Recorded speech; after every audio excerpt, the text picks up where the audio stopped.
So This Monica, meeting is being Julie, recorded. Oh, okay, sorry. okay. Um, Julie wanted me to let you know that she can't speak, like she can only hear. Okay. Oh, that's the wonderful number. I think that is hers. Yeah, 505, that's her number. Okay. Perfect. Perfect. No problem. Okay. Let's start. So let me share my screen. I just got my computer back, guys, so I am battling with settings and everything here that everything changed. Okay.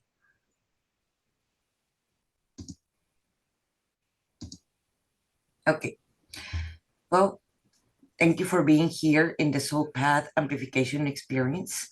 We are going to be working today. It's a 3-day event and it's going to be recorded. So if you cannot do it the 3 days, it's going to be, we're going to be sending by email the recordings.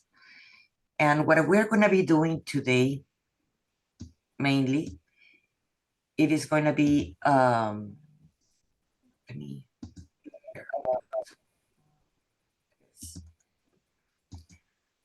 oh, what we're going to be talking today in the 3 days. The first day, we're going to be releasing and understanding limiting beliefs, and we're going to start removing those. Everybody has limiting beliefs, and what we're going to be doing is precisely to remove those limiting beliefs that we all have. And the second day, that is going to be tomorrow, we are going to be working in understanding what it is in entity to start, and creating a new identity, because it is possible. I have heard other people telling me, oh, it is not possible to create a new identity, but in reality we can create a new identity where we can transform our life experience that we have now, because we are going to be removing those limiting beliefs and bringing the new identity that you have. In the third day, we're going to start anchoring the life that you want, the emotions that you want to feel and experience in this timeline. Whatever emotions you are, I'm not going to tell you which ones are, but they're going to be precisely anchoring those emotions. And whatever the housekeeping, it will be basically, we are going to be, if you have any questions, and then I'm going to be answering the 3 questions. And and also we are going to be having, we're going to be having a prize for the 3 people that share more in the group about the homeworks and little exercises that I have. I'm going to be giving you, so like that you can create the transformations. And we are going to be also doing and the ones that they share more about that in the group. And it's going to be, they're going to have a special prize. So let's start. Well, like everybody already knows, my name is Monica Ramirez. The Warrior of Love is my spiritual name. I am an artist of transformation. I have created this transformational system with my guides, that it was a lot of my process of precisely of healing, that that's why we choose to create this transformational system. It was, like I mentioned early, for the ones that they listen and the ones they don't, it is, I remember what is my mission to being here. And my mission, it is actually to help everybody in their own path. I being published in this system, the first level. It is in Transformation and Metamorphosis, is the first book. And I have been participated also in different books as a co-author, even one of them with Dr. Joe Vitale. I help also I help coaches, healers, star seeds from going from the confusion to confidence, so they can design the life actually that they dream, by helping them create the freedom and empowering them to find a deeper sense of self-love, so they can be better service to the life path. Yes, I have many certifications. I call them tools in my toolbox, that it is neurolinguistic programming, that it helps to reprogram your brain and removing these limiting beliefs, that we're going to be working in this workshop with a lot of techniques of NLP. I am also a hypnotherapist. I am a certified also life coach. I am also certified soul care coach. I am a Reiki master, galactic and regular Akashic records reading. I am a minister, and I am an energy healer, and I am a master channeler too, and a podcaster, writer, public speaker, and of course, artist. If some of you follow me in Facebook, you already know that I am an artist, that I share a lot of my channeling messages through there. Well, so we are going to be working today in limiting beliefs, in judgments, and understanding what you really want. And just to remind you, there's going to be prizes for the top 3 people that have shared and participated most in the group. And you obviously here. Okay, let's start. What is a limiting belief, or what is beliefs in general? Well, the meaning of the meaning you give to an event, it is the belief that you attract. That's something that I have to be very clear with everybody, because I want you to think that about that a little bit more. Read it again. The meaning that you give to an event, it is the belief that you attract. This is our words from Dr. Joe Vitale. Belief is an acceptance that something it is true without any proof. Your brain is trying to make sense of what you wanted to comprehend. In a way, there's facts and there's beliefs that we all have. So the belief is something that is not proven by science. Those are the beliefs that we are thinking that, let's say, if I walk barefoot, I'm going to catch a cold. That's a belief. It is not a fact. A belief it will influence us in our lives completely, and it will manage us, and it will show up in our subconscious and bring up into the conscious mind, the one that acts in your present, like right now, you're totally conscious. It is going to be working in the background, our subconscious, and that's the one that is going to be bringing to the conscious mind what it should you deserve and what you don't deserve. We're going to go more profound in that. The difference between the truth and belief, it is like I mentioned, it is not proven. One and the other one, it is by science, by different things, by our own experience too. Well, the programming for every single human being came from the age of 0 to the 7 years old. When we're little and when we're young, we're trying to make up what is going on in the world. We wanted to know how we can bring the attention from our parents, how can we be loved, how can we take care of, or how we can eat, or the adults understand that we're hungry, and more when we're babies. So that's when you see the terrible twos that everybody call, is precisely that, because we're making sense what works and what doesn't work. We notice, you can find it in many of the terrible twos, that they're going to be trying to make your attention by shouting, by yelling, by misbehaving. So like that, you're giving them more the attention. And the more that you give them the attention, they're going to need less attention in a way. So how we're programmed?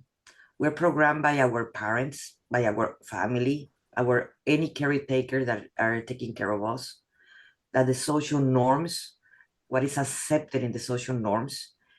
And of course, when we go to school, that's another different kind of programming that we are achieving.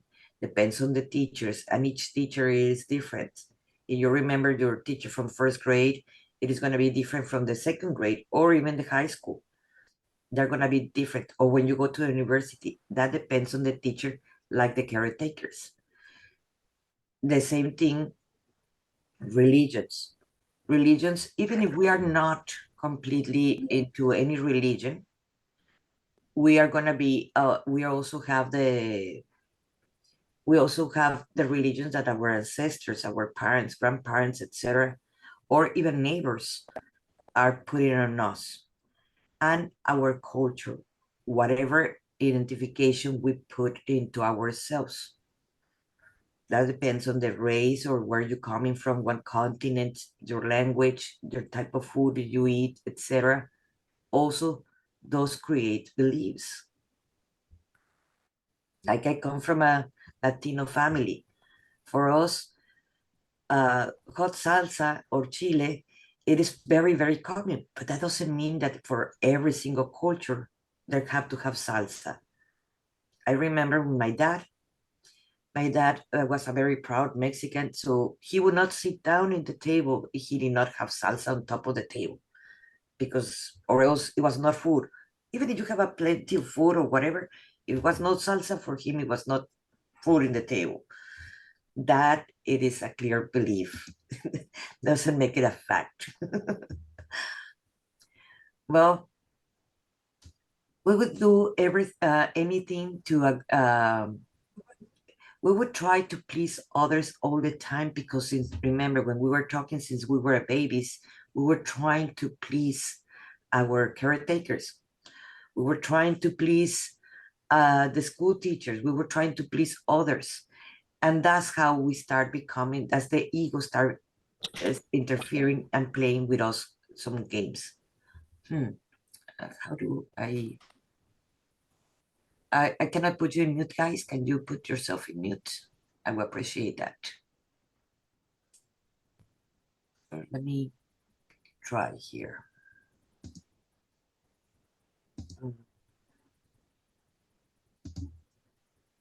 There. Okay. So then that's when the ego games really started.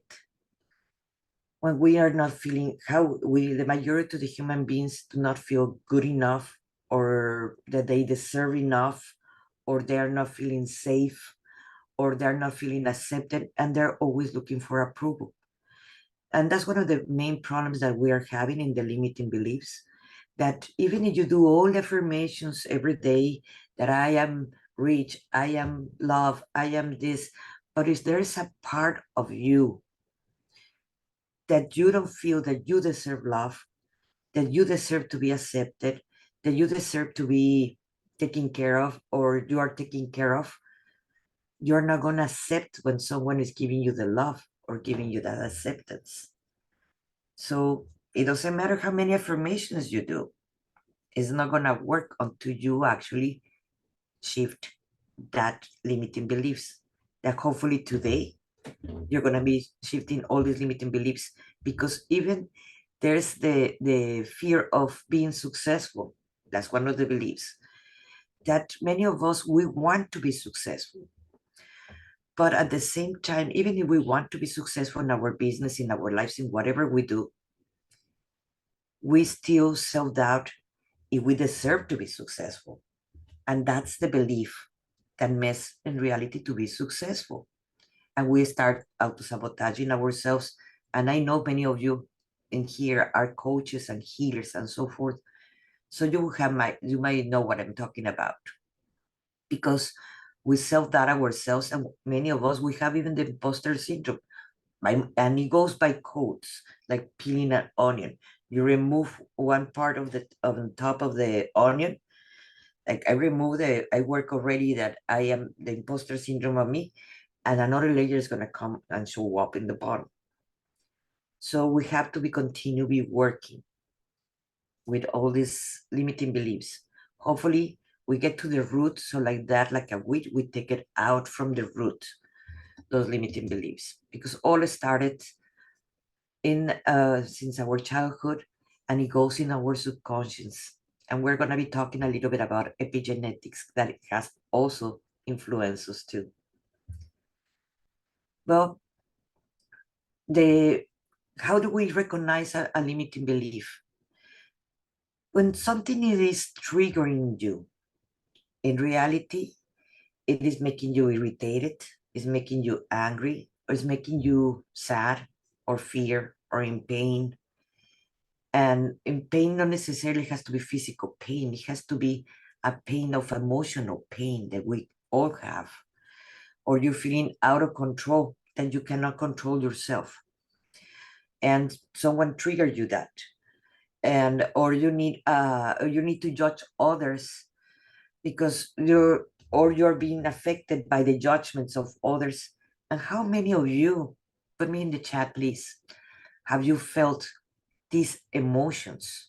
Because I bet many of you have felt these emotions, because I have, for sure I have. When I've something that limit me, and they used to limit me in the past, was, let me check the chat here. When we have that limiting beliefs that they are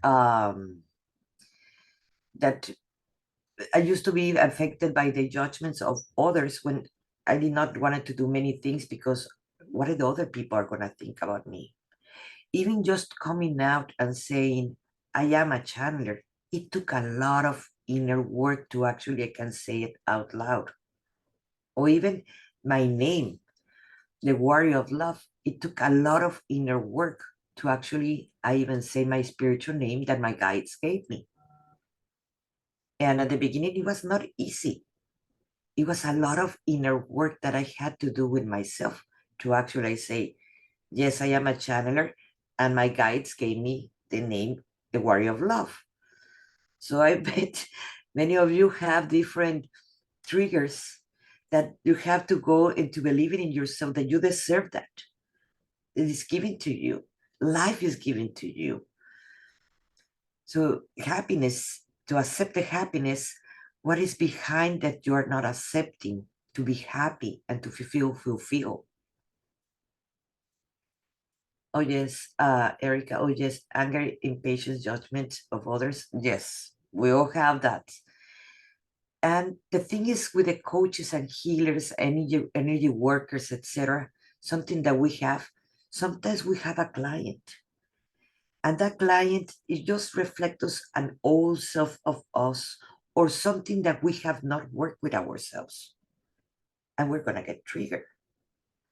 Why? Because that client is gonna reflect precisely the part that we have not worked with ourselves.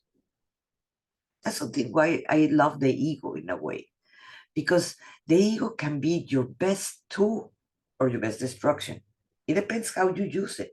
It is a tool for a human beings, but it depends how we want to use it. So my ego, when I use it as a tool, it is when something it is triggering me. That's my ego showing me the trigger. So I have to work. Oh, this client or this person or this car that is about to crash me, whatever, trigger me. So what is behind that trigger? When I'm in fear, when I'm in irritation, or when I am sad, what is behind that? We're going to be working with those limiting beliefs, but I want you to leave you that seed so you can start thinking about when was the last time you got triggered and by what?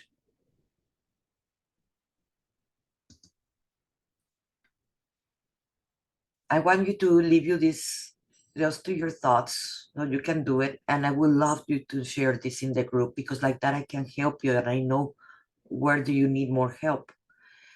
And just to think these questions, to write down at least 5 limiting beliefs that you have.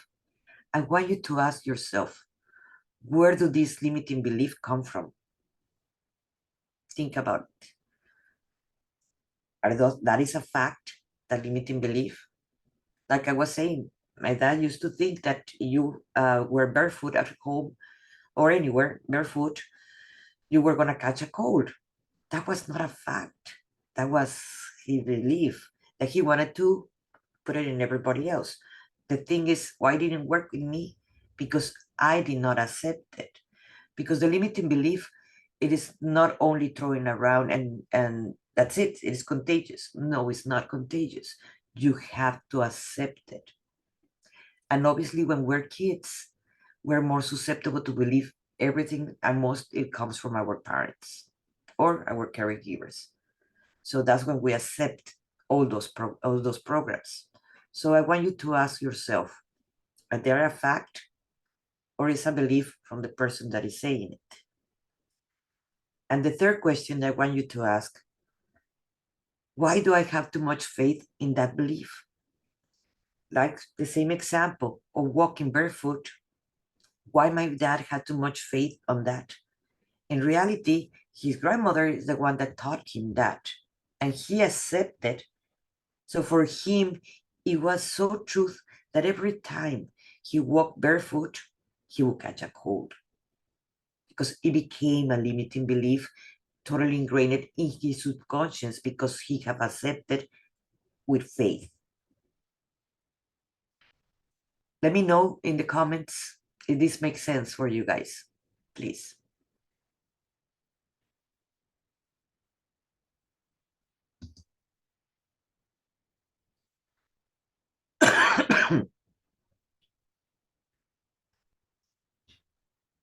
Good. Yes, it does. Yes, it does. Thank you. Yes. Okay, great. Why do we get triggered by the judgments of others? We judge others by thinking that they are separate from us. We forgot that in reality, every single person, in a way, is an aspect of us. That's why we can see the mirror image in them. Everybody, it doesn't matter who it is a mirror image of us. So think on that. You're not separated from the person that triggered you. And we are for sure, we're not superior or inferior at the same time. You wanted to feel the true freedom is when we're not affected by the judgments of others. And we're going to go more deeply in this. When we judge others, we feel in a way superior. Oh, I know better than that person. I know what it can make them happy. In a way, it is a way of control.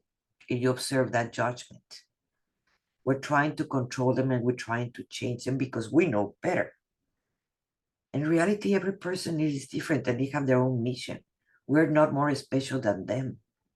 We might have more experience in certain aspects because we have done that and we have done the mistake. But in reality, the same circumstances do not apply for us. We have grown in a different families and different situations in different households with different parents. Even the siblings are different. Even if they were raised by the same parents in the same household, they're all different. So it do not apply for the same.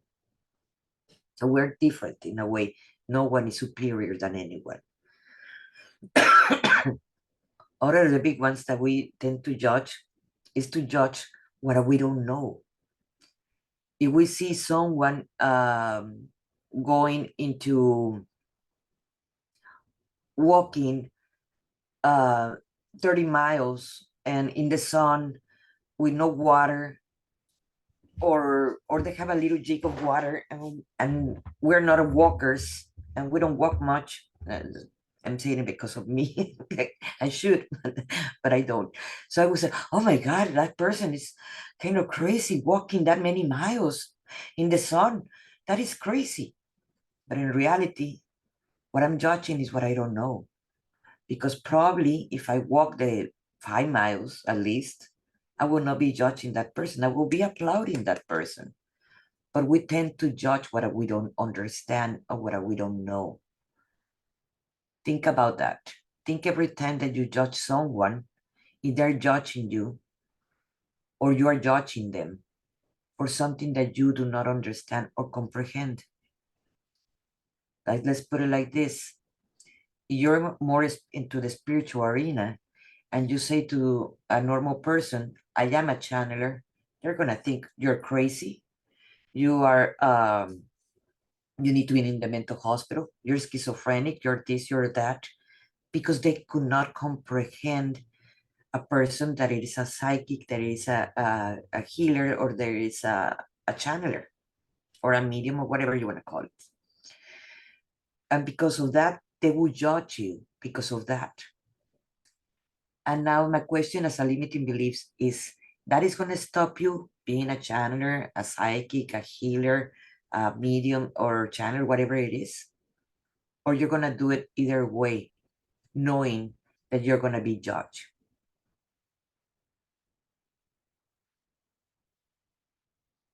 Yes, I perfectly happy for others to channel, not too comfortable to share that with others, to cover a year to move past that. I know when I actually open even my Facebook in Facebook, my page as Monica Ramirez, the Warrior of Love, I did not even put my photo.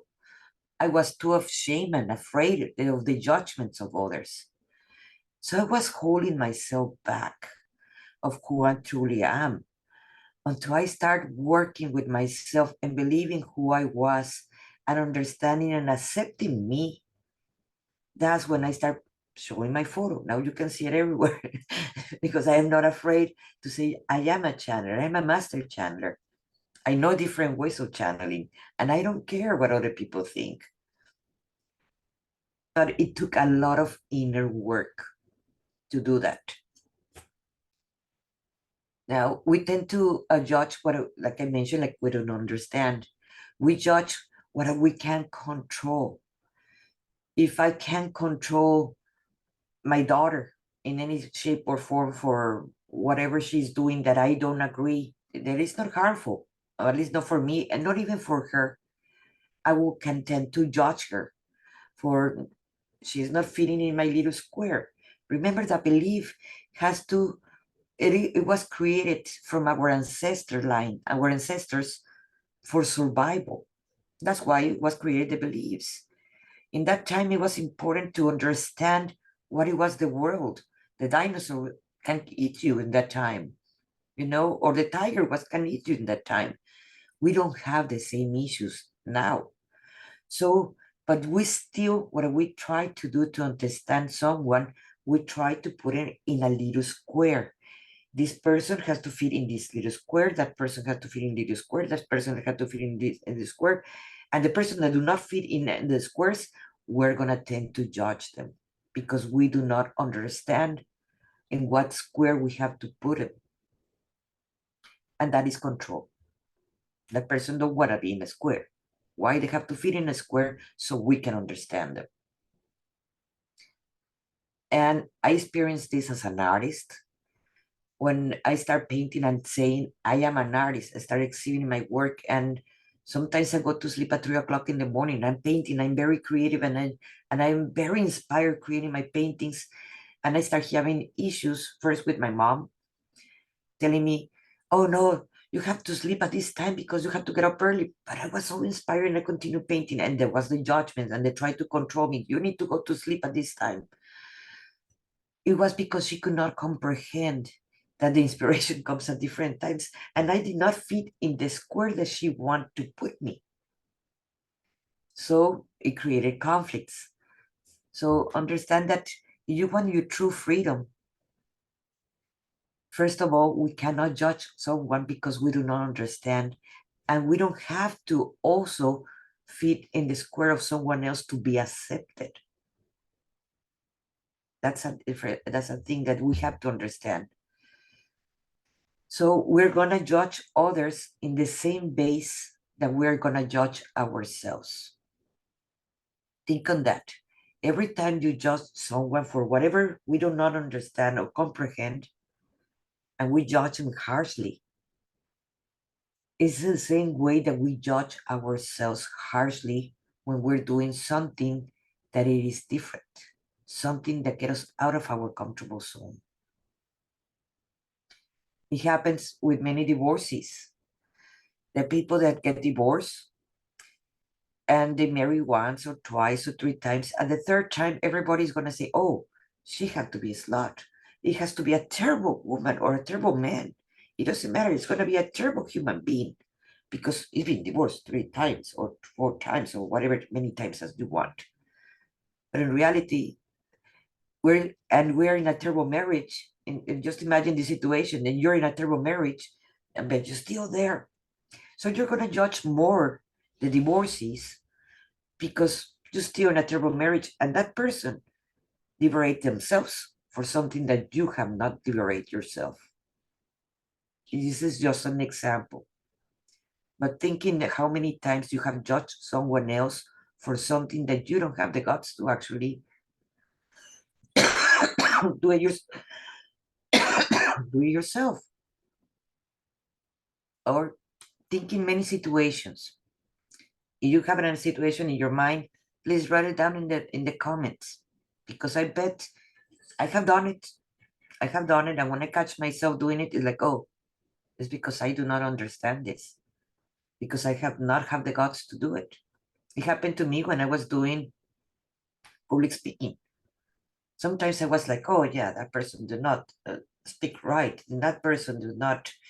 It was boring the talk, and it was this and it was that, and I was judging them. And then I realized that I was judging them because I did not have the guts actually to go into a stage and actually talking to public. When I did it myself, I forced myself. It was very uncomfortable. It was not easy. Believe me, I spoke in Harvard, and it was not easy to go and speak in Harvard and the stage. And my legs were tingling. I was almost wanted to cry, but I did it. After that, I stopped judging people that do public speaking, however it comes out, because I know how hard it is to get into a stage and actually do public speaking. So I want you to think in that.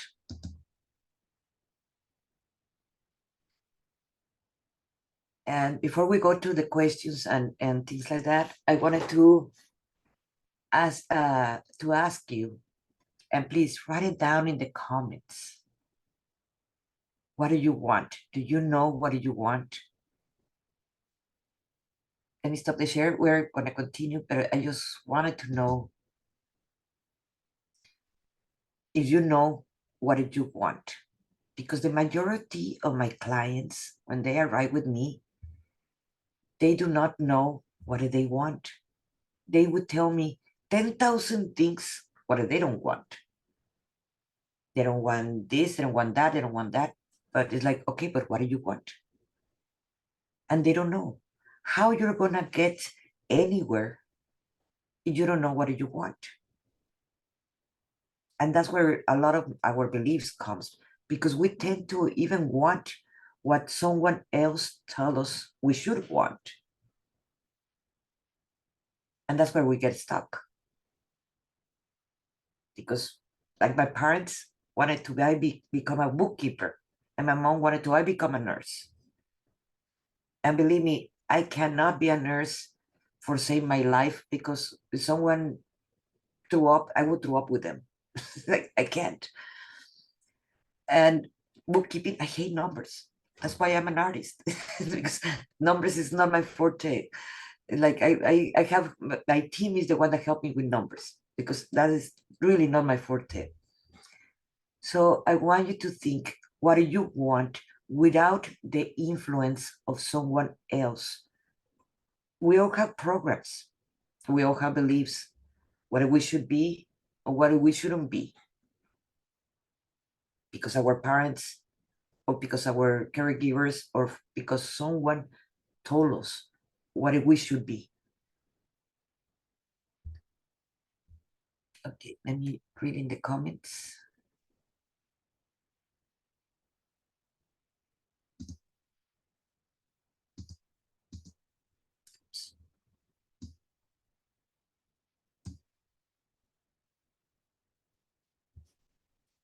To others to chat. Okay, to be accepted, and I am healthy relationship. Okay,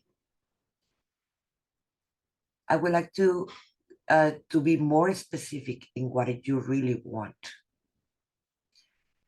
You want it to be accepted. How to be accepted? And another question: do you accept yourself?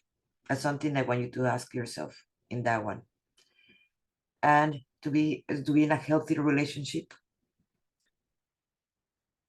explain me a little bit more, elaborate a little bit more into in a healthy relationship. What do you want in that healthy relationship? What it looks like, how it feel like. We're gonna be doing at the end of meditation that we're gonna go deeper in that, but more that you clarified how you want that, it's gonna be easier when we go into the meditation.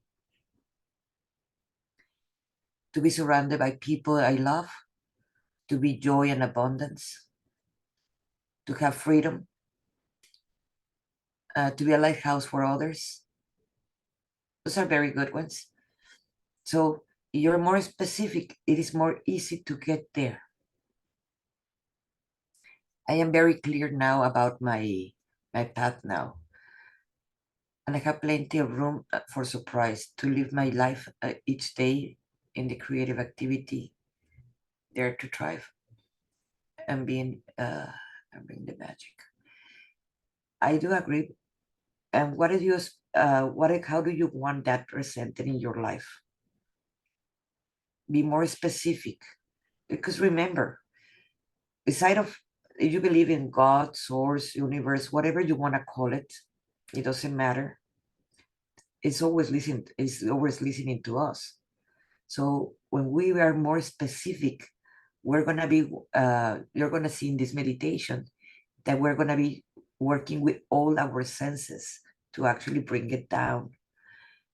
And you're gonna be working with the other work that I asked you about the 3 questions that I'm gonna be posting in the group. Those 3 questions about is that where did that belief come from, and it's a fact.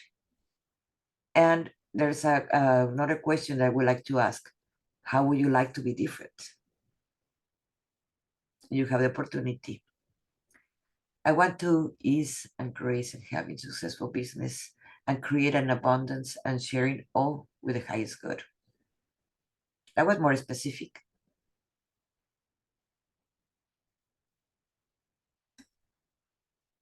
Okay, let me continue sharing.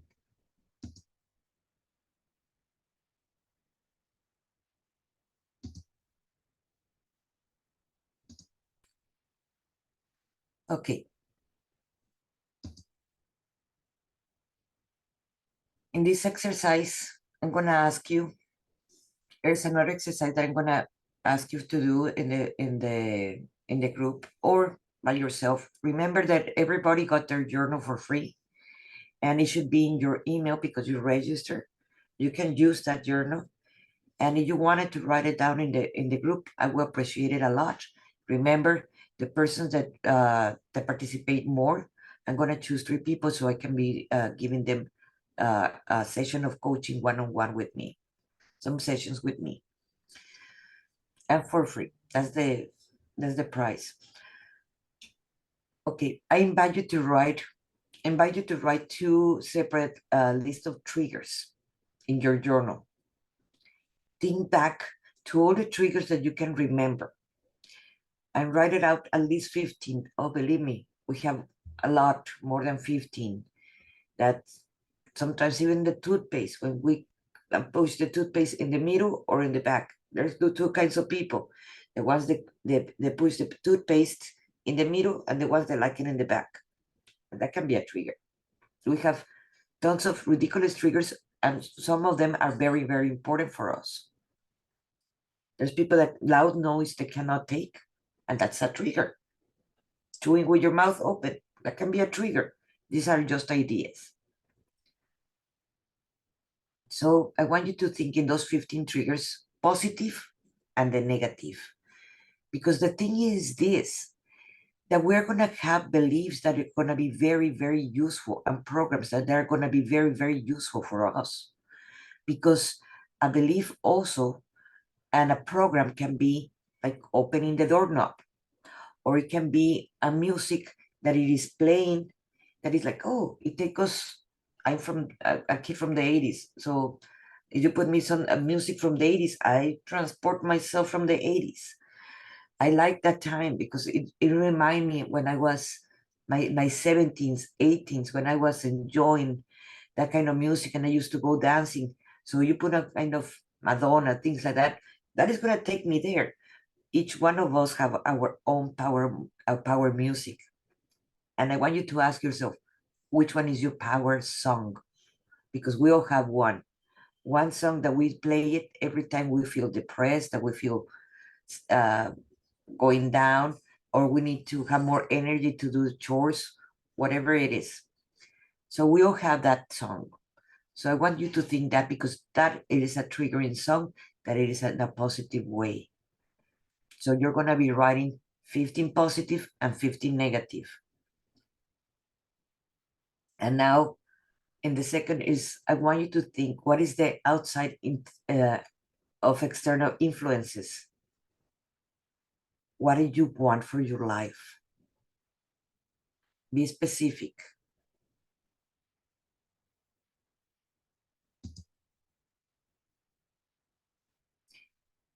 Before we go into the meditation of the day and I start asking questions, I want you to, in the second day tomorrow, we're going to be creating a new identity. So like that, you start creating that inner change so you can have your reality to be completely different than it is now. So who wants to mute themselves before we go to the meditation and tell me about your beliefs? What are your limiting beliefs that you have? Who wanna go first? Yep. Okay. Let me Brenda. When you said that, I'm like, I don't have nothing.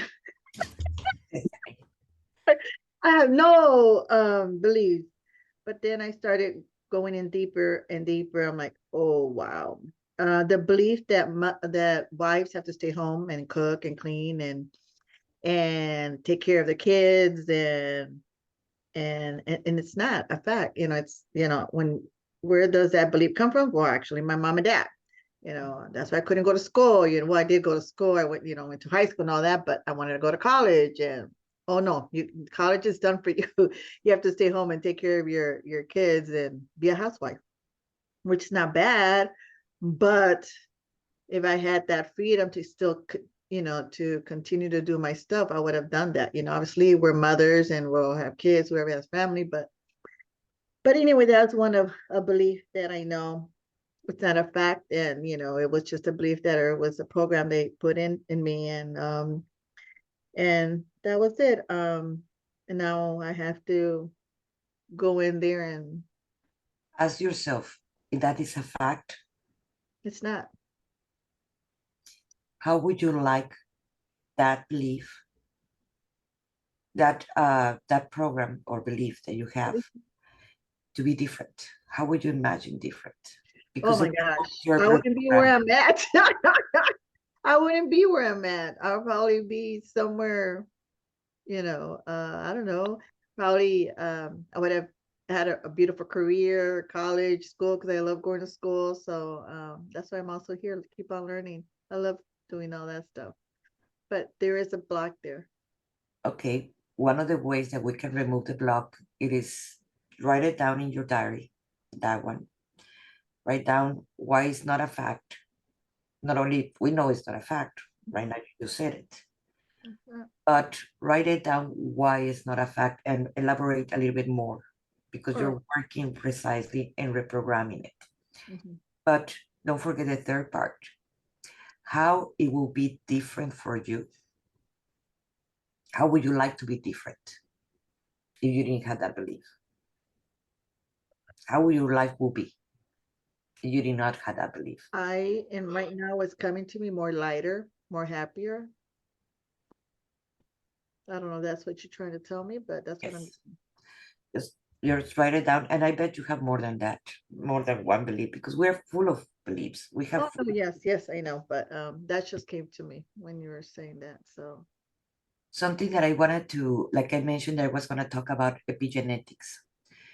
Do you know that in epigenetics is a science that everybody, we are carrying our ancestor in us? And if you go with the Native Americans, they're going to say, for all my ancestors, all the time. But in reality, we are carrying all our ancestors in our present life. But not only the positive things, like how to cook or how to function in certain ways, or how to celebrate with family.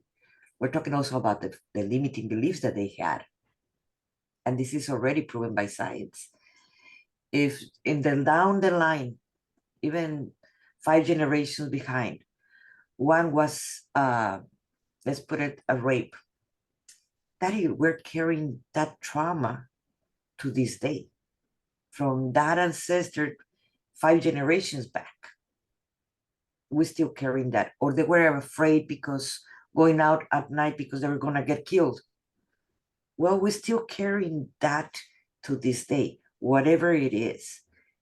Even if we have never been raped, even if have never been going outside and nothing happened to us at night. But why we have that fear? Because we are carrying our ancestors in our DNA. So we need to think what our ancestors were afraid because, and how do you want to know it? How they were afraid because they're dead. Five generations back, they're not even here. It goes to your beliefs that you have in this moment. Ask yourself, where did this belief come from? Because this belief that you have, it might not be even from your parents. Your mother, your dad might carry it too, because it was transmitted to them. And so forth, onto the future generations too, until one person actually stop it. So you want to know what was the limiting beliefs of your ancestors? Those are yours. Are the same ones are yours. And now you have more because you have more experience. Like you're saying like, I'm not gonna find a couple, I'm never gonna be happy. Those are beliefs. And where that come from? It can come from a past relationship, but it can come also from your ancestors. How many times we have said, all the women in my family have done this, so I have to do it. But in reality, we don't have to do it because, or it doesn't have to happen to us because it happened to all the women in the past of our family. Maybe we are the bottom of change for the future generations. Something that our mothers, grandmothers did not saw that part, or fathers or grandfathers too. It's not only the gender, it's not only the dad or the mom. It can be both. That's what epigenetics talks about. So I want you to think the beliefs that you have, your ancestors have them, and that's why they pass them to us. And it's been passing through generations. It might be dorm, it might be there. Sometimes like, oh, I do not knew that this triggered me so much, that kind of music triggered me so much. It's the first time I'm hearing it, and it's like it triggered me, it make me angry, it make me sad, or it make me whatever it is, emotion is bringing you down. Where is this coming from? Well, it might come from your ancestors. There's something happened down the line that it was that music, that song, that food, that whatever it is triggering you in this moment. So think about that. You're healing yourself, you're healing your timeline too, from all your ancestors, your genealogy. For the future generations do not have to repeat. And I know many of you already have heard this. And you already know this. The thing is, we all still have limiting beliefs that we have worked for many years about these things, and we still stuck in certain levels. I have clients that are coaches and they're healers, and they tell me, I don't know how to charge, or I do not believe in myself, and I'm already a coach and I have taken I don't know how many certifications, and I still self-doubt myself. I have the imposter syndrome. Where did that come from? Maybe it comes from some belief, like Brenda mentioned, that the women were supposed to be staying moms and the man has to be the provider. And that's a belief that how we're going to be successful. The man is the one that has to be successful. And that's a belief. That is not a fact. Think about it. So we all have those blind spots that sometimes are so painful to observe and to see. that we don't want to, it's easier to cover them up and push them down so we don't see them. We all have that blind spots. So where do they come from? Ask yourself.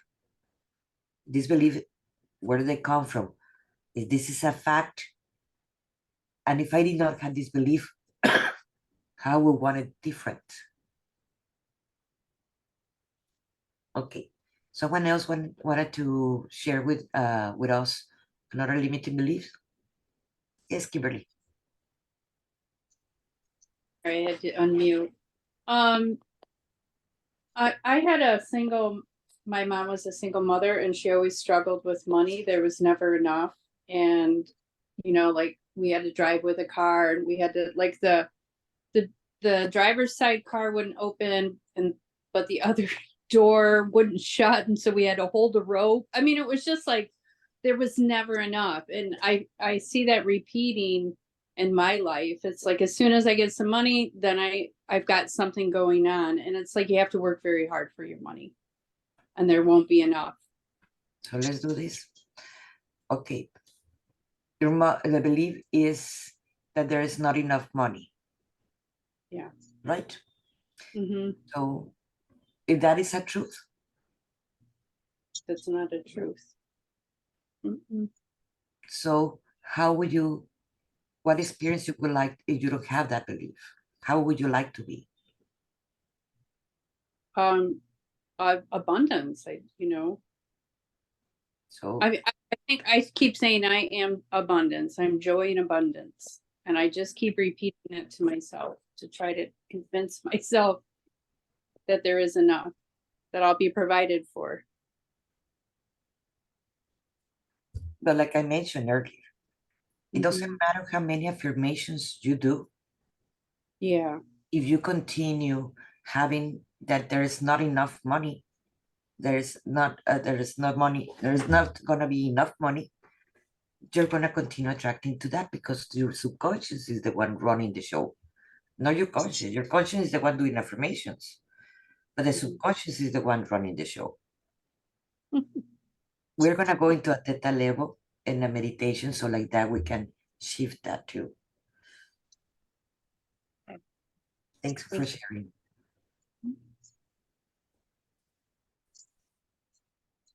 Izzy, you wanna talk? Yeah, I was gonna say me next. So yeah, a belief that I've always had, and I feel today, like 30 minutes ago, even just happened, is believing what somebody says to me about anything is right. You know, like basically believing what someone tells me what's best for me or what I need to do with my life, or let's say just a whole certain situation, or how to do this, how to do that, or even just simple information about life. Like it could be anything. I feel like I've done that in a way where I let other people's opinion and projection get to me.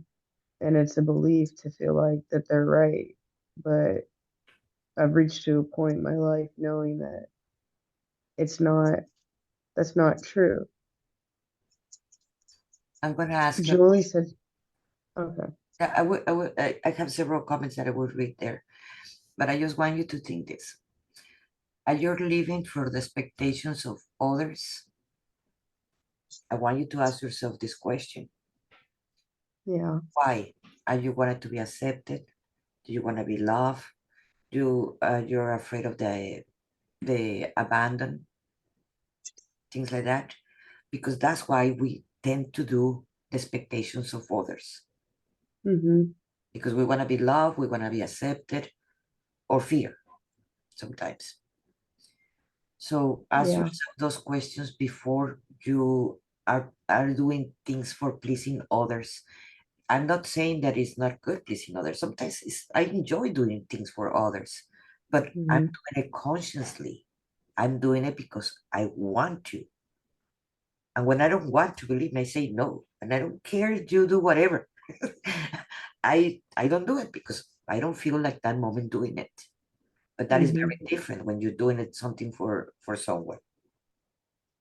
So ask yourself, in each thing that people are telling you, suggesting you, if this is truth, or this is if this is a fact, or is not a fact, or is they're just projecting on you. But ask yourself why you're accepting it, because in the moment you accept the belief, that's when it becomes your reality, and it goes into your subconscious when you accept it. So ask yourself why you're accepting it to start, before you even accept Mhm. it, the belief of someone else. I heard in my head when you said that. Yeah, I hear you. I heard in my head when you said that to be accepted. Okay, Julie says that she wants to share. Okay, yes, Okay. yes, Julie, share please with us.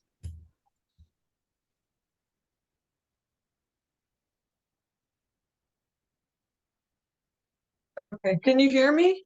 Yes, Julie. Okay. Um, well, I'm very happy that you brought up the epigenetic stuff because that's been on my mind and in my heart for years now, and it keeps getting closer to the surface.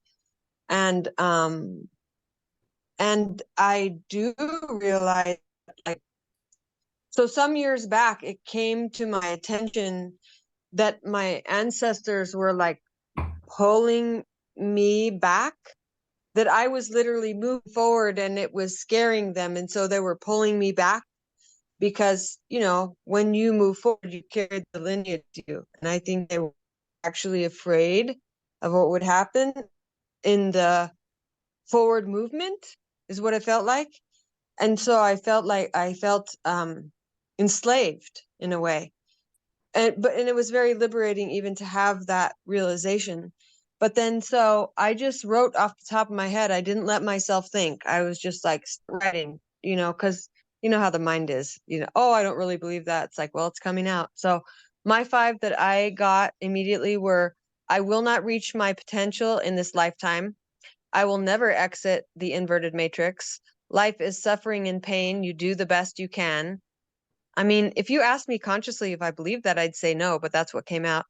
I will always have many problems in this life. I will be destitute in old age.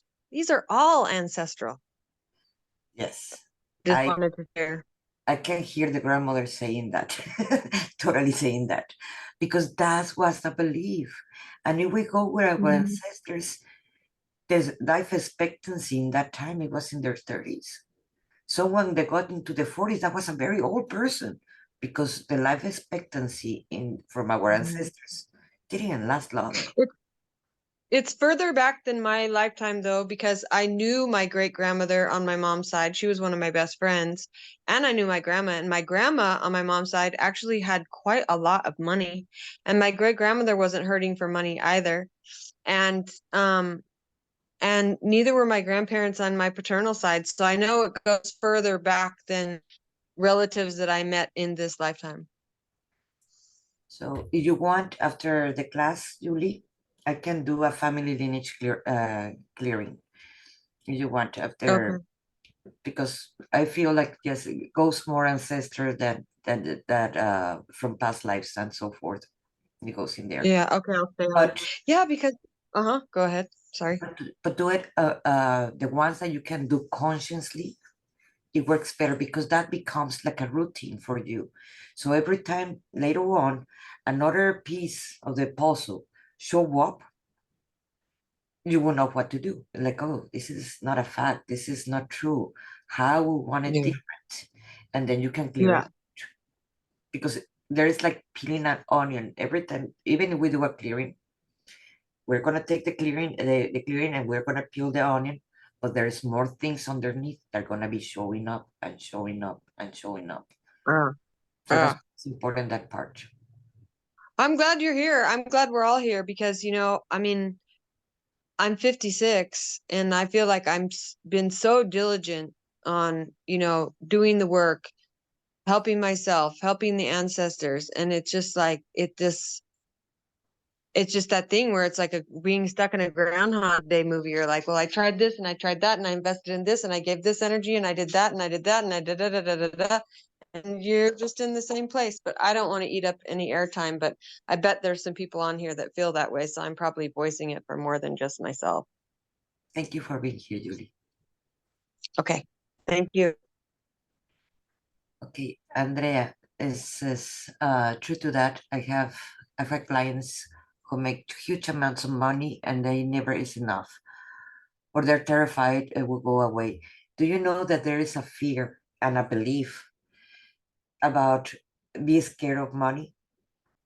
One of the big things, I'm not saying that Elon Musk is a good person or a bad person. That's beside the point, and that's not the talk about this conversation about. But when we even knew before how much good person or bad person in the news, whatever he was, everybody were hating him, and they were hating him because of the money he had at the beginning. And why? And the people that they were hating him more were the people that they have less money. And he says, why? Why you're envying someone that has money? And maybe that's why you don't have money, because you're in a fight with the money, or or you think there is a belief that all the rich people are bad people. That's a belief. So you're never gonna want to be one of the bad people. So how you're gonna have money? So you see how that belief can put you down. Those beliefs are blind spots that many of us have. And those beliefs are the ones that can get you stuck, sick, or whatever it is. So that's why it's important to observe the beliefs that we have. And we wanted to achieve something, we can. But what is stopping us to have it? That's something that I want you to think. Arnold, what are the beliefs that you have that you want us to share, of course?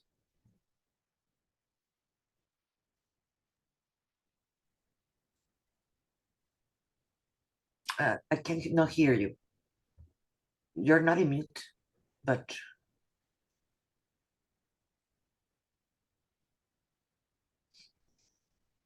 no, we lost your voice. I was hearing you well at the beginning.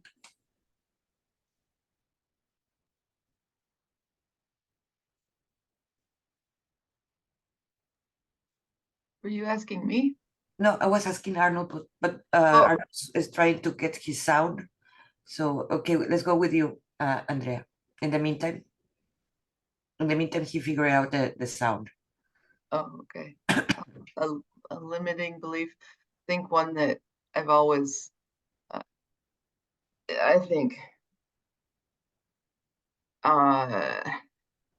in my heart and one of my greatest passions is bringing, communicating through poetry and living as a poet, and not believing that there was any way to make that actually bear fruit. And now I'm seeing it done left, right, and center. I'm seeing many, many wonderful, successful people of all ages doing it, and in many ways. And so I had to keep going further and further with that of, oh, well, they can do it because they're in this category versus, and so it kept coming back.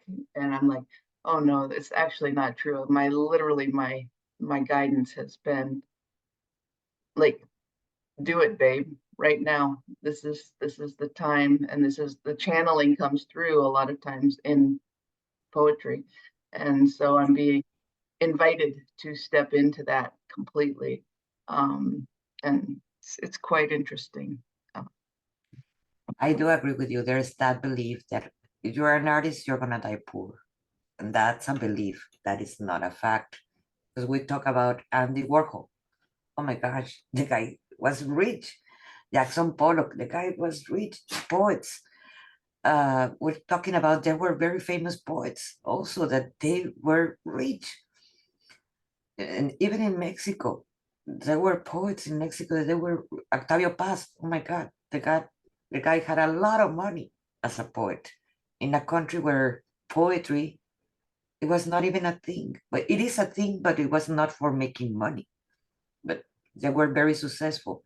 So that is a belief that we cannot make money from our own craft that we like to do, whatever craft it is, whatever it passions. Why life is too wasteful for doing something that we don't like to do. So I am a free believer that going into the vortex, like Esther Hicks say, it is doing what we really passion us, move us, make us happy. And that's what it is going to create, actually bringing us more work and opportunities and money, etc., because we're doing what we're really passionate about. Absolutely. Thank you. So yes, I agree with that. So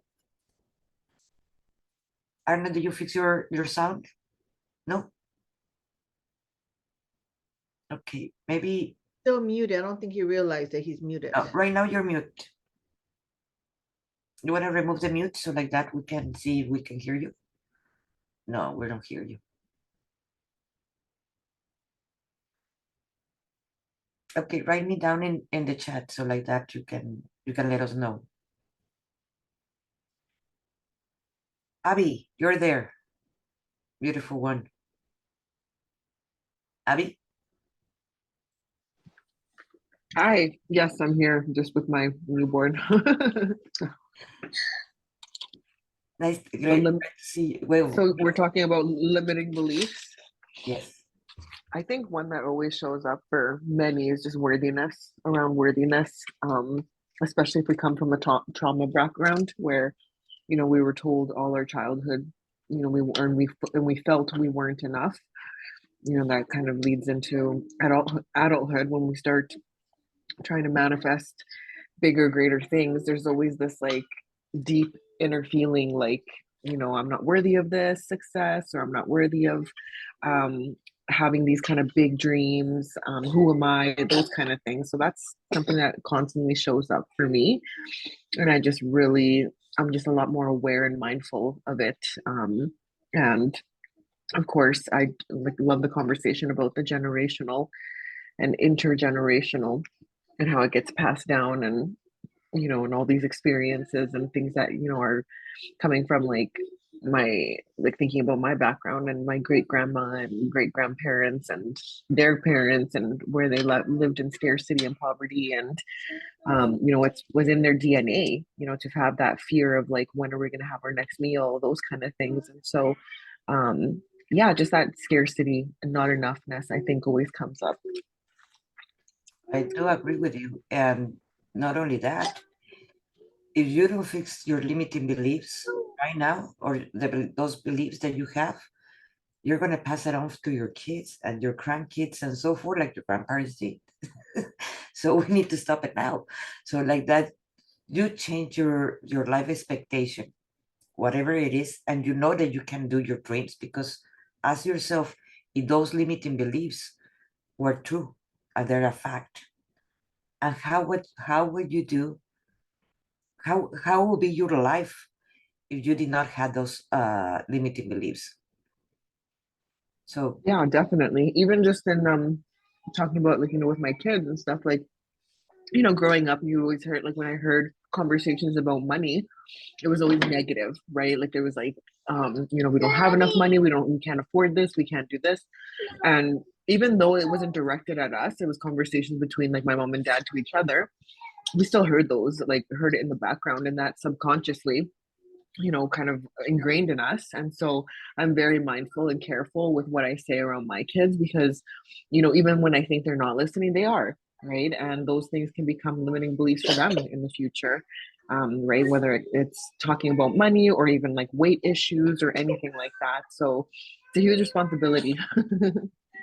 And it's yes, up to us to break those chains.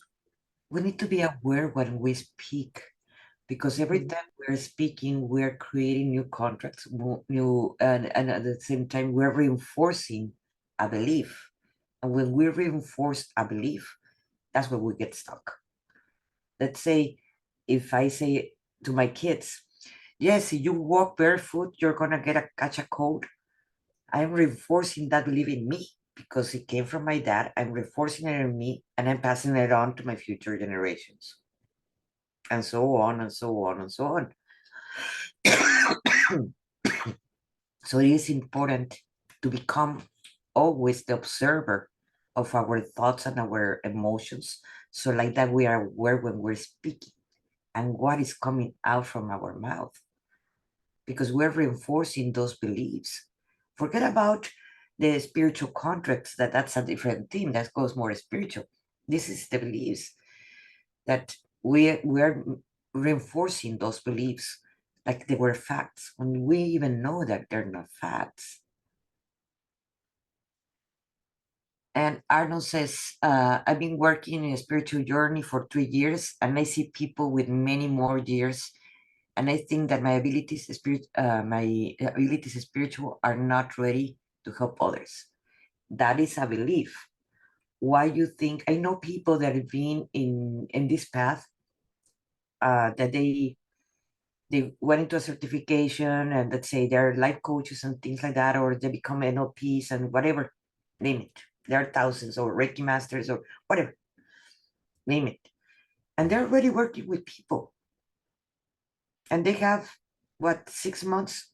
Even Brenda and me, we know someone that have less than 6 months, and she's already the healer, a healer, Yeah. Like right? a professional healer, like professional out of the newspaper, everything, the whole thing. I was like, wow. Yes. Yes. But she's already working with people. So that's a belief that because you just started, that means that you cannot work with other people. You're going to help them in the capacity that you have in the moment, with the knowledge that you have in the moment. I can tell you, in the way I used to coach 10 years ago, it have changed to the way I coach now. When I got first my certification as a life coach 10 years ago, and later on I became an LP, later on a hypnotherapist, later on this, later on that, and it have changed. I'm not the same teacher or coach that I was then. It have changed, and I'm always studying. I'm fascinated about always learning. So I'm always taking classes or something else. So how it's gonna be in 5 years? I don't know. It might be very different than how it is now in this moment. So we always change. Like even I wrote a book about the path to the heart, level 1. The transformation system that later on I'm gonna be talking about, you guys. And I have add more things to it. That in fact the class that later on I'm gonna offer you, it is more extensive than even the book that I already wrote. Because I have learned more tools and more things that they were important to talk about in there. And we always transforming. We're not the same person that we were 1 month.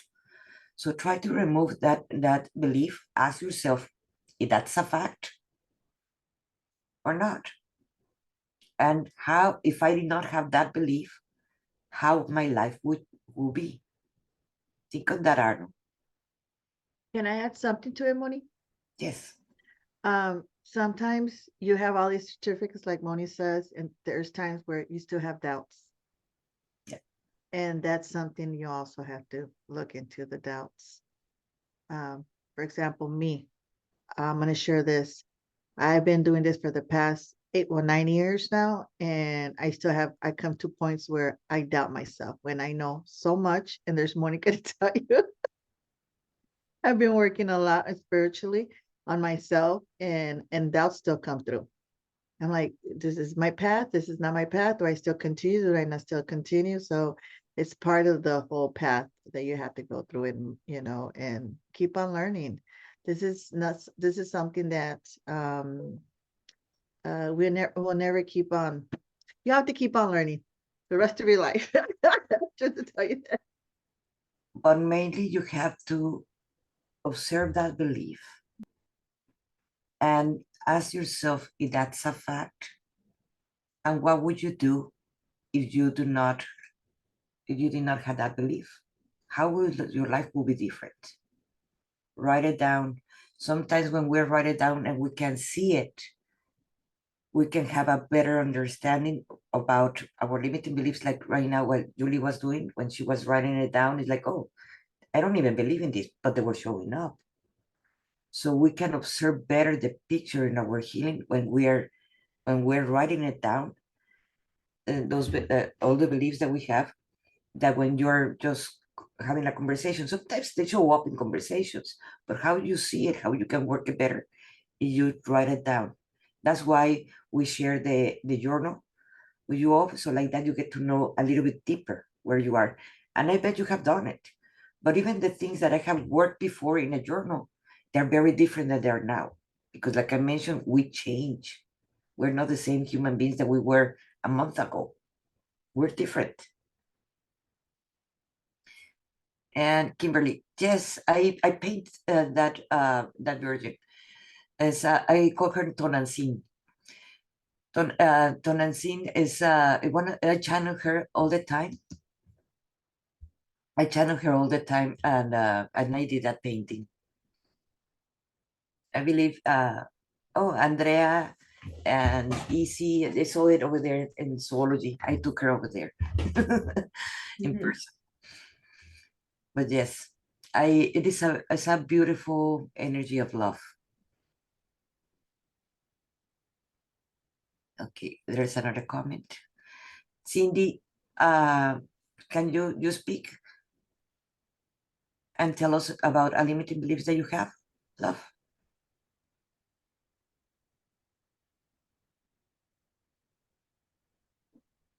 She was coming in and out. She was having problems with her internet. I think so. I don't know if she's there. But okay, we'll go back with Cindy. Erica, do you have a limiting belief that you would like to work? A billion. So many. Thanks to everyone for sharing, because I'm like, yep, check, that's on my list. Yep, check, check, check, check, check. And always working on it, of course. Another huge one that I have is don't ask for help. That's a sign of weakness. So, you're doing it on your own. You're going to do it right because you're doing it on your own, and it's all you. And that's a huge burden, to have to do everything and then have to do it right. Ask yourself, where that belief come from? Of course, that's from my dad, who is Mr. Struggler and had made all his money on his own. And my mom, the martyr, right? In the house, doing the housework. So she would vacuum around us kids instead of asking us to help, but be pissed off about it in the process. That was a typical scene. Right? Yes. Yeah. And so, whoops, I find myself doing that, and I have to, whoa, okay, I'm not responsible for this. Like, there's other people around here. How come it's all me? It doesn't have to be all me. So, and that's a big ego thing, right? Put the ego aside, and like, we all have to live together here. Let's not steal anybody's karma. And understand that the ego can be the greatest tool. It don't have to be our enemy. It's a tool that it was attached to us, like our hands, our legs, We were born with those tools that they're very useful. The hands and the legs, and the ego is a tool, like the hands and the legs. It will show us in what parts of ourselves we have to work with us, or it can destroy us. I can tell you how you're going to ask for help. I teach different techniques how to become friends with your ego in a way, so like that you don't have to use it as your enemy. Because right now, in a way, the ego is treating you like your enemy instead of using it as a tool. You don't have to. And there's no fact that you cannot ask for help. Think about that. And that's a fact, that you cannot ask for help. I bet you can find around you a bunch of people that are eager to help you. But because you have rejected a bunch of times, probably they don't want to offer any more help, but that doesn't mean they're not waiting for you to ask them, hey, can you help me? Ask yourself, if I did not have that belief, how my life will be different. Oh, so much time. Wow, so much time to do what I want to do. Right? Yes. Hey, thank God that tomorrow is a different day and we can change it completely. We don't have to continue repeating the same things. Those, I always am grateful for those aha moments, like, oh, like, oh, I get it. Like, because that's the one that create the shift. So ask yourself that. Okay, Andrea, so I have to leave. Okay, Andrea, see you tomorrow. And Arnold, I've been working with my spiritual. Oh, it's the same one. Okay, Cindy, you still there?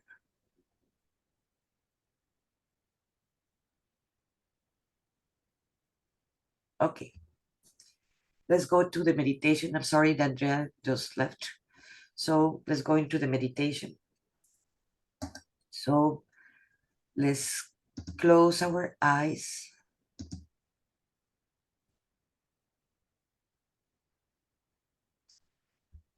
Let's take a big breath.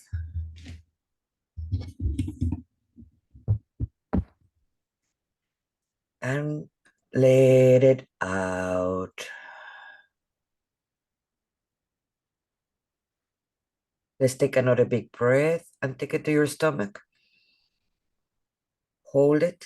7, 6, 5, 4, 3, 2, 1, and let it out.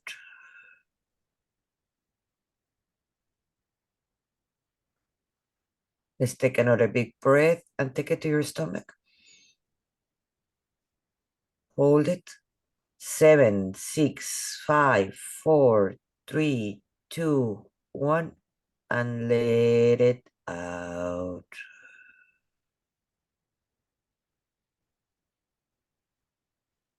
Let's take another big breath and take it to your stomach. Hold it. 7, 6, 5, 4, 3, 2, 1, and let it out.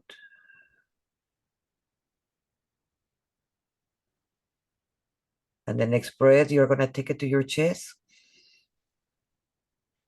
Hold it.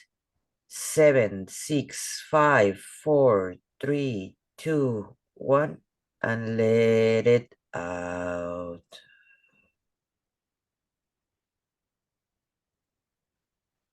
And the next breath, you imagine you take it to your heart. Hold it. 7, 6, 5, 4, 3, 2, 1, and let it out.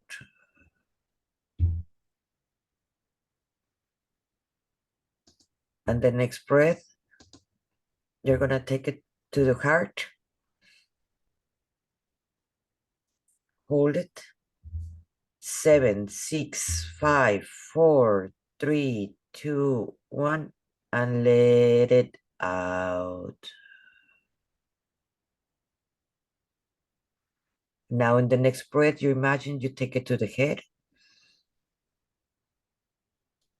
Hold it. 7, 6, 5, 4, 3, 2, 1, and let it out.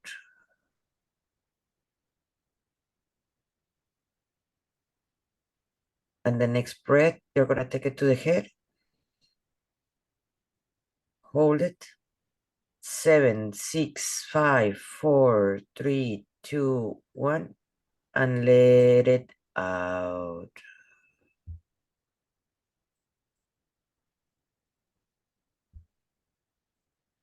And the next breath, you're going to take it again to the head.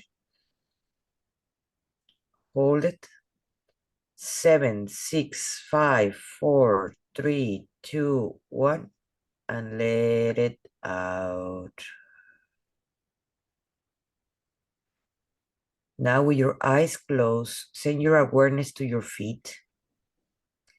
And imagine your feet are roots of a tree. And they start going down, down, down, down to the center of the earth. And in there, in the center of the earth, you're going to imagine, and I always see a heart of crystalline, indestructible, and alive, pulsing, the heart of Gaia. And you're going to put your roots in there, Mother Gaia. You're going to anchor those roots in her. And she's going to give you the love and support and all her unconditional love. And you're going to start going up, up to the roots, up, up to your feet, up, up to your ankles and your knees. And you're going to relax them in the here and now. You're going to go into your two legs, up to your hips. And you're going to relax them in the here and now. And now they're going to go to all your torso, relaxing all your internal organs and your external organs like your flesh in the here and now. And now into your arms and your elbows and your hands and nails. And you're going to relax them in the here and now. And now to your neck, front and back, and all your spinal cord, vertebra by vertebra. You're going to relax it in the here and now. Now into the back of your head. And you're going to feel like the back of your head, like it's melting in the here and now. And the top of your head, you're going to feel how it melts in the here and now. And your forehead with your two eyebrows, you're going to feel how they melt in your face in the here and now. And your eyes, behind your eyes, they start melting in your face. And your nose, inside your nose, you feel how they melt in the here and now. And in your mouth, inside your mouth, and you feel how it melts in the here and now. And your chin, and your cheeks, and your jaw, your ears. Give yourself permission to relax. And now that you're relaxing a little bit deeper, we're gonna go into a door inside of our head. And inside of our head, we're gonna start walking some steps inside. And we're gonna go into our subconscious.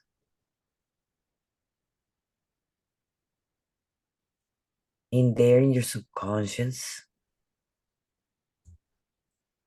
you're gonna find the belief there's not much money to go around,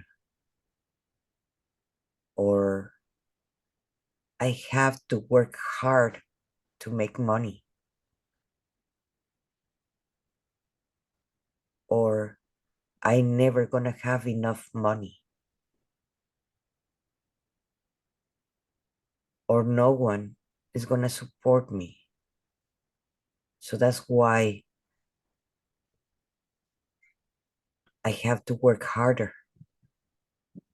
Whatever story you're telling to yourself about money,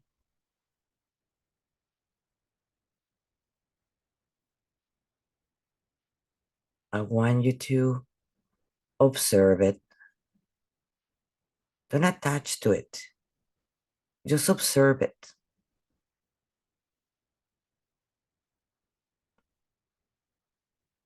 You can even remember where that memory came from.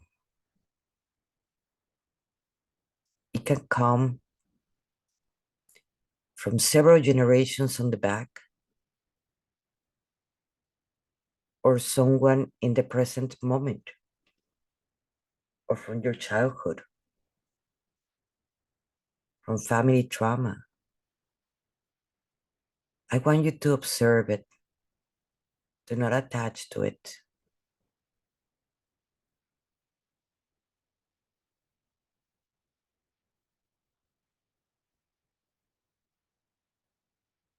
And now, the person that told you that story, they were right. It is true what they're saying.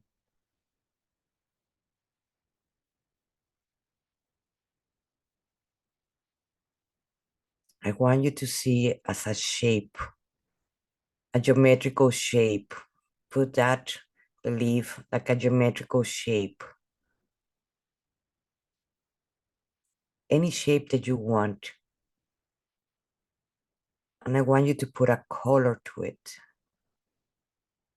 Any color that you choose.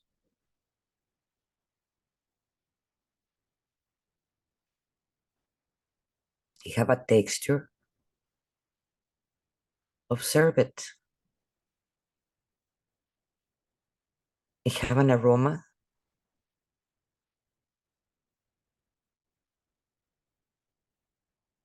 Smell it.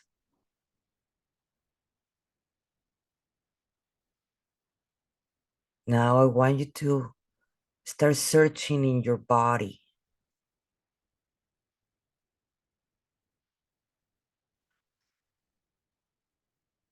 Where do you find it in your body? It's in your legs, in your stomach, in your heart, in your head. Because we're going to pull it out like a weed. Pull it, pull it, pull it out.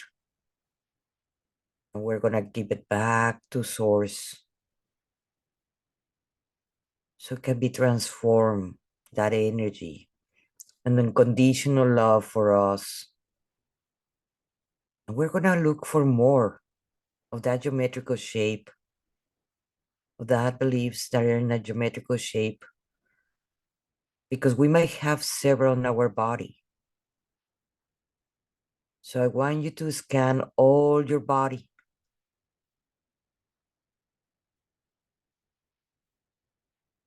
Scan them and pull it out.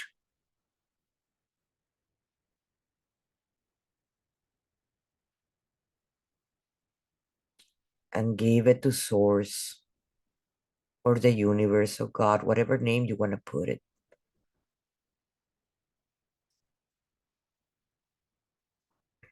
And give it to him or it.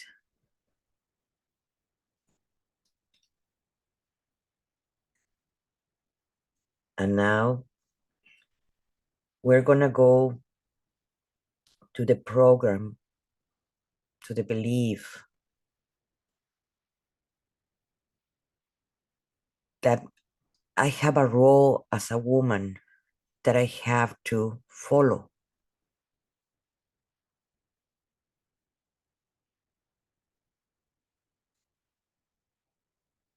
And we're going to go back in that subconscious and we're going to hear out the authority figures, parents, teachers, whoever that put it on us, that our gender role tell us how to behave, how to act. What was our role for having that gender that we were born?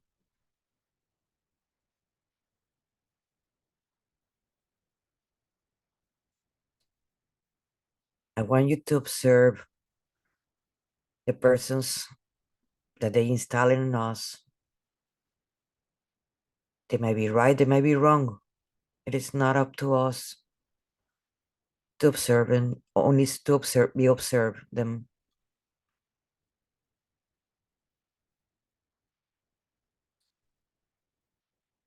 And I want you to put into that belief a geometrical shape, which any geometrical shape that you want.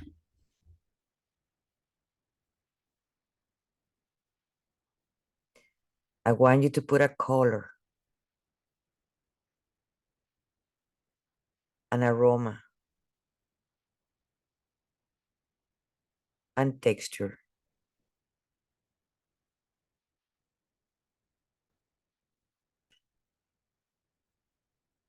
And now I want you to pull it out like a weed, and give it back to source.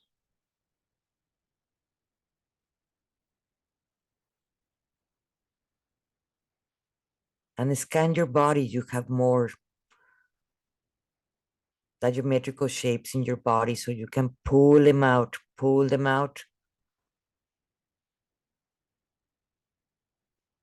and send it to source.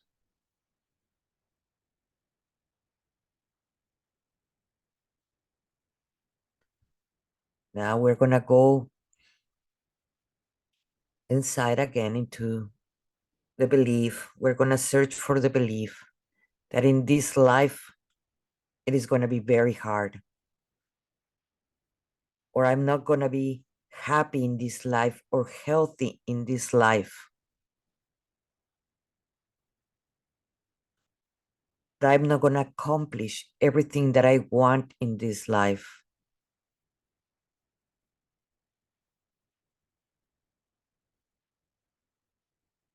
And I want you to observe the persons that program you that. And just be the observer and see how they play out.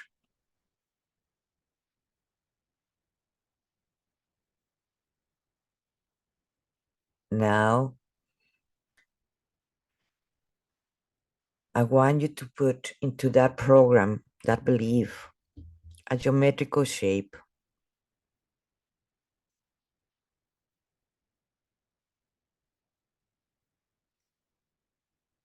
And now I want you to scan in your body that geometrical shape.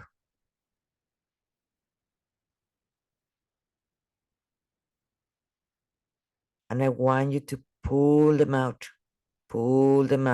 like a weed, and send it back to source.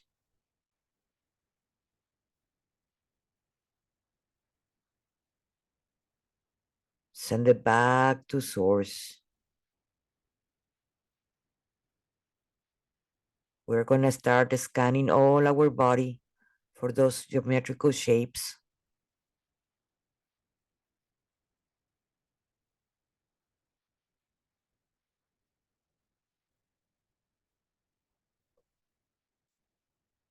And you're gonna pull them out like a weed, and send it back to source.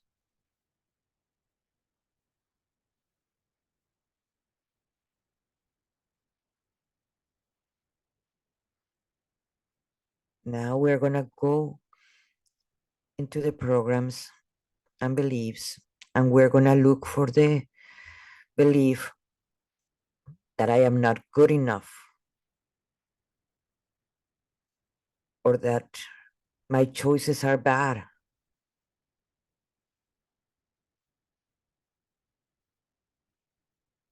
And I want you to observe them, where they come from. Are they true?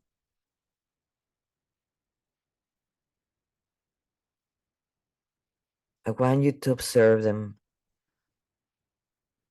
And I want you to put a geometrical shape into that belief.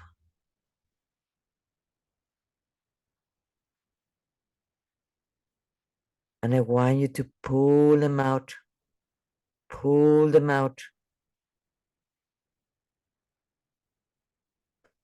pull them out and send it to source to be transformed in unconditional love for you.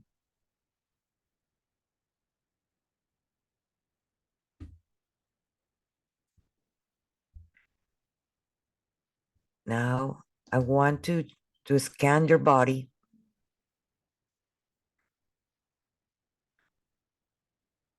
And inside your body, you're going to find more geometrical shapes. It can be in any place, in different organs. And you're going to pull them out, pull them out. And you're going to send it to source. We're going to look for one belief more. I am not lovable.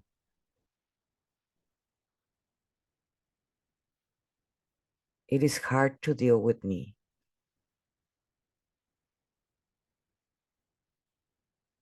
And it is hard for me to ask for help.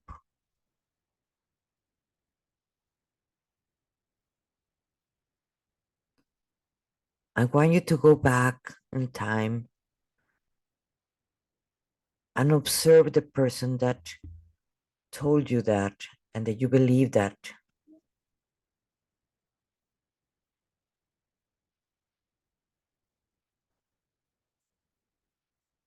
And observe them play.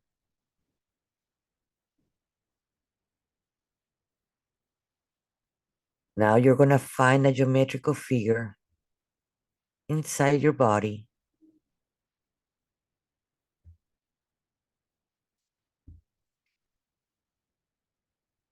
And you're going to put a color and a shape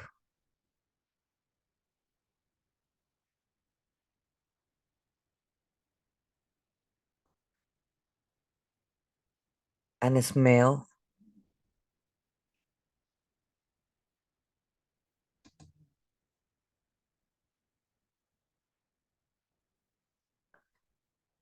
And you're going to pull them out like a weed.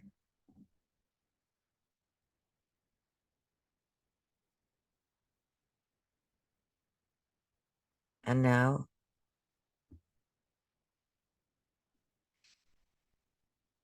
you're going to send it to source.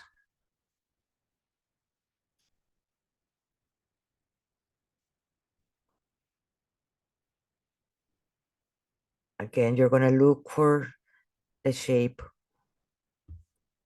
in your body. You might find several, even in your organs.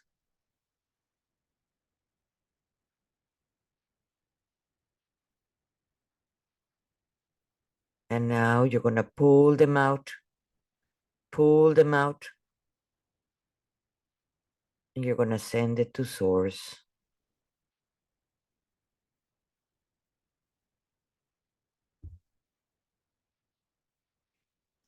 Now I want you to scan all your body for all the geometrical figures that you just pull out to see if there's residuals, if there's any more.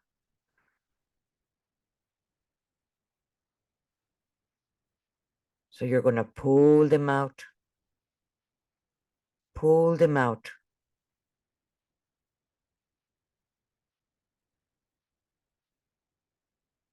and you're going to send it to source. And you can feel that unconditional love coming back to you from source, covering you all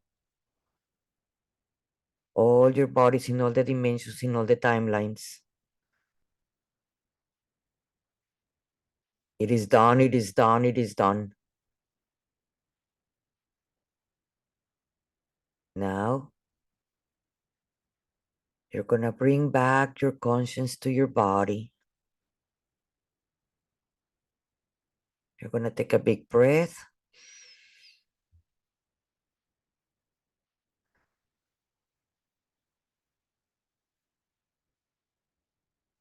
You're going to start feeling your feet, your legs, your arms, your hands, your head. And you're going to bring yourself back. Whenever you're ready, you can open your eyes and repeat after me. I am here, here I am. I am here, here I am. I am here, here I am. That is completely to bring you back to your present moment. Because sometimes we get out of our body.